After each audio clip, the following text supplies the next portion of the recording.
Ang paniwala nila, si Duterte ubod ng linis. Our president is old.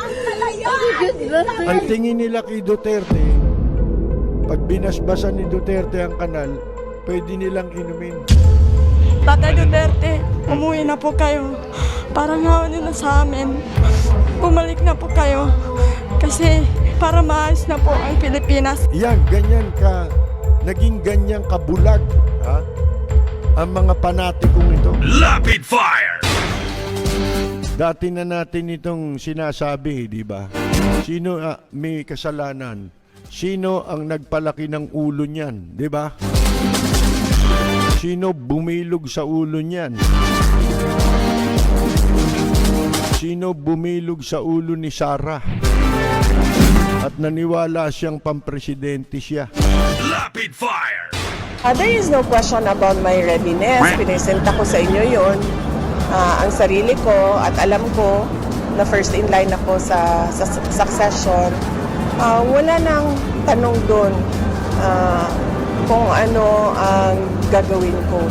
Yun ang mandate sa akin ng Constitution. At alam ko yun nung ako ay tumakbo. At binoto ninyo ako as Vice President, knowing that I am the first in line.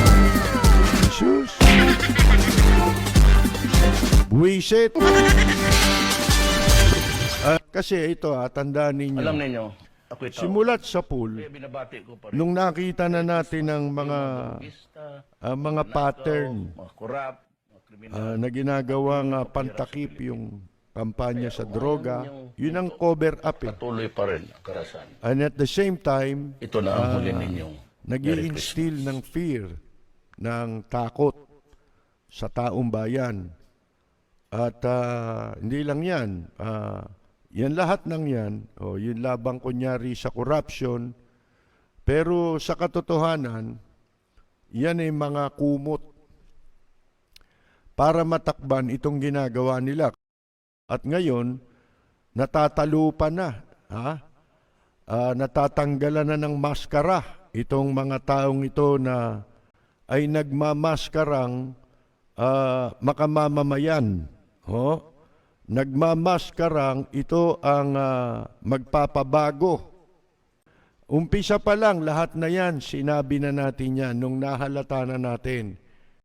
Ipinaliliwanag natin ang mga kahahantungan ng kanilang mga pinaggagawang katarantaduhan sa gobyerno ng mga garapatan niya, di ba?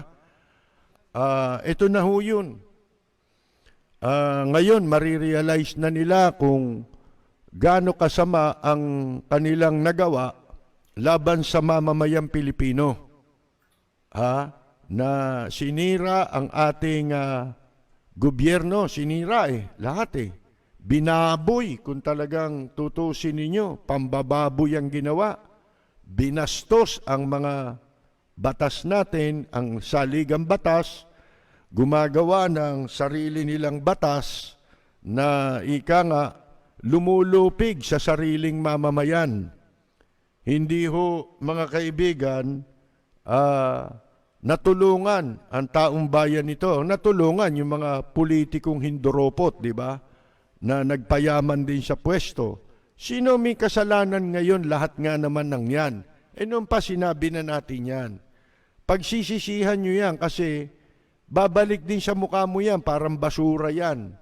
Na itinapon mo kung saan-saan lang, pag bumaha, babalik din sa'yo. Di ba?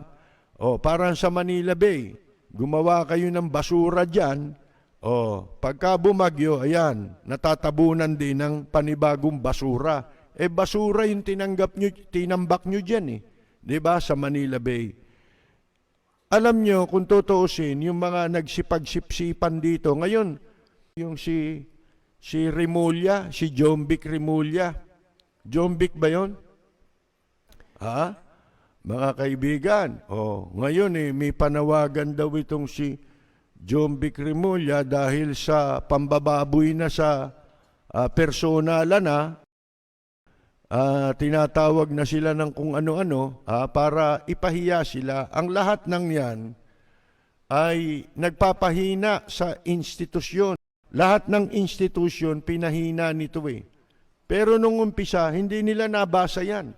O kung nababasa man nila, nakikiayon sila, sinuportahan pa nila.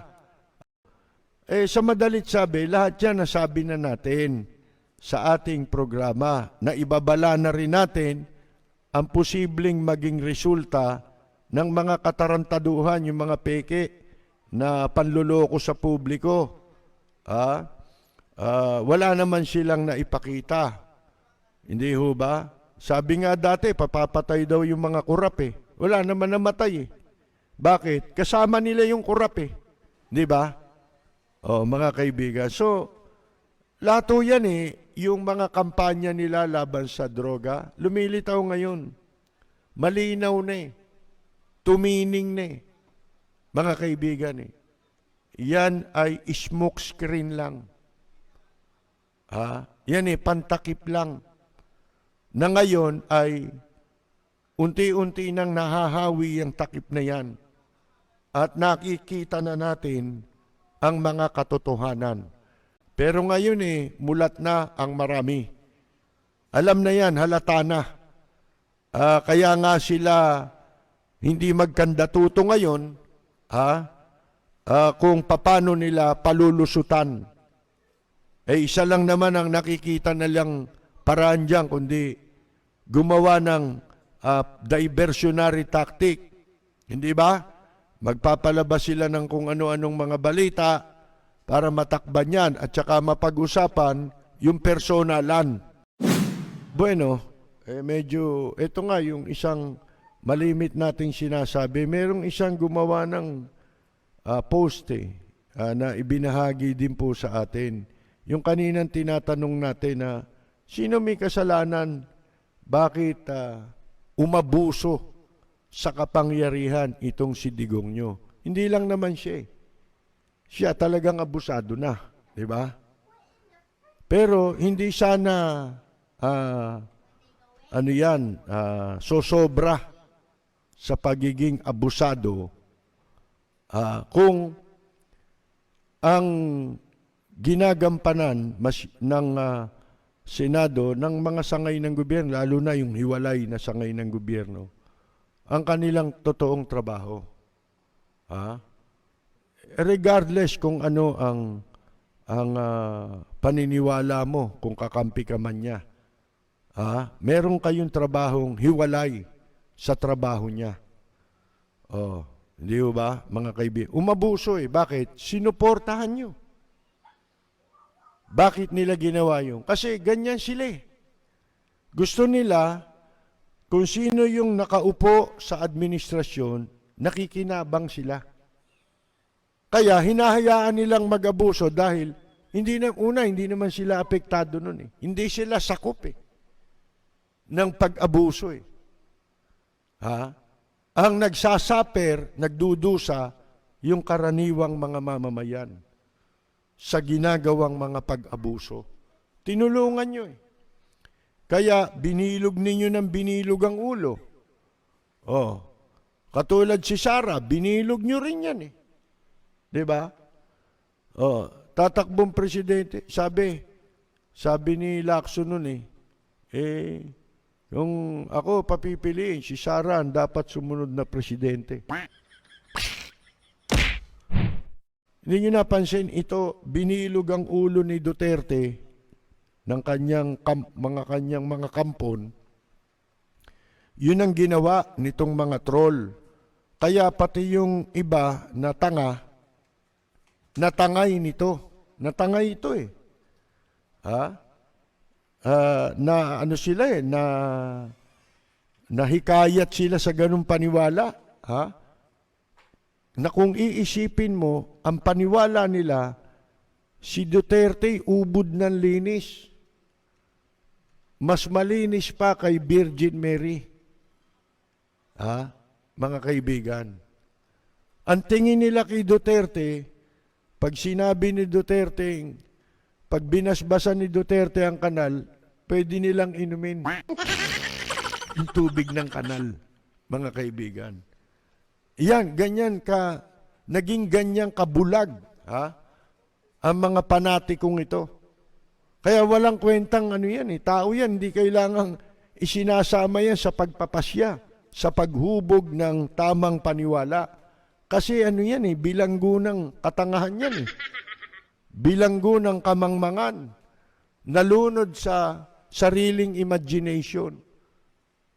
Ultimong sarili niya na paniwala niyang totoo yung paniwala niya, yung pinaniniwalaan niya. Madalit sabi, hindi gumagamit ng utak, pera lang ang katapat, di ba? Huwag natin gagawin yun. Kamukha ng ginagawa dito, sinasamba si Duterte. Ito'y idolatry na to. Di ba? Idolatry yan Timo, ang isip nung si Kibuloy, di ba, siya raw ang pumipirma papunta sa langit. Di ba sira na ulo niyan? Itong naniniwala sila. Ano tawag mo ron? Idolatry yun. Sumasamba ka na dyan. Hindi na Diyos ang sinasamba mo, yan na sinasamba mo. Hindi kayo dapat matulad dyan. Walang sino man sa atin. Ito po si Percy Lapid. Maraming salamat at magandang gabi, General Galvez. Ang isang kaibigan nagmamahal sa'yo.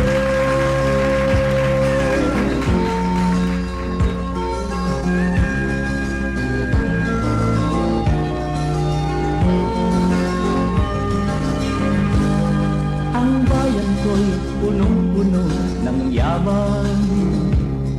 Bakit ito'y kailangan pang iwanan? Hindi nga ba't anong sarap mabuhay ng buong